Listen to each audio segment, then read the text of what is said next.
আমরা সবাই কম বেশি সামুদ্রিক মাছ খেতে পছন্দ করি। তেমনই এক সামুদ্রিক মাছ হলো লোটে মাছ। নমস্কার এভরিওয়ান, ওয়েলকাম টু উষাস ডায়েরিতে। লোটে মাছে আছে প্রোটিন, ক্যালসিয়াম, ফসফরাস, আয়োডিন এবং ওমেগা 3 ফ্যাটি অ্যাসিডের ভালো উৎস। কিন্তু আমরা অনেকেই লোটে মাছ খেতে পছন্দ করি না। যদি এমনটা হয় গরম গরম লোটে মাছের পাকোড়া, তাহলে কেমন হবে? হ্যাঁ বন্ধুরা, আজকে তেমনই একটি ভিডিও শেয়ার করতে চলেছি, তাই দেরি না করে শুরু করা যাক। লোটে মাছের পাকোড়া বানানোর জন্য আমি এখানে পরিমাণ মতো লোটে মাছ টুকরো টুকরো করে কেটে ধুয়ে নিলাম।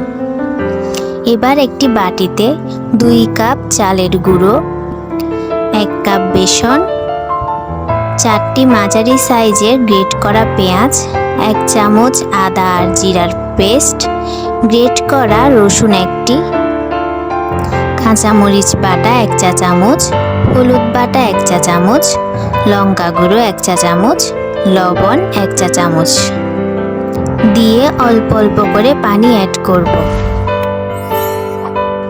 পানিটি একেবারে সব দিব না।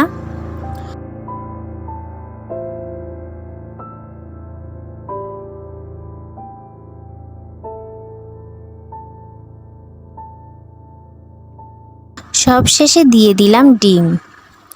এই পেস্টটিকে ভালোভাবে মিশিয়ে নিয়ে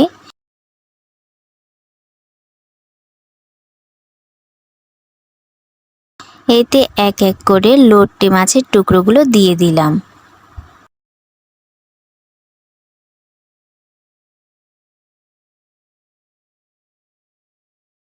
এবার একটি লোহার প্যানে সাদা তেল গরম হলে তাতে পেস্টটিতে ডোবানো লোটে মাছ একে একে দিয়ে ভেজে নিব।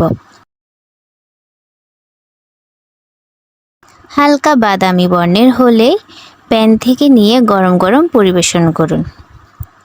আশা করছি আমার আজকের এই ভিডিওটি যে কারোরই ভালো লাগবে। এই রকমই নিত্য নতুন ভিডিও পেতে চ্যানেলটি সাবস্ক্রাইব করে পাশে থাকবেন। ধন্যবাদ।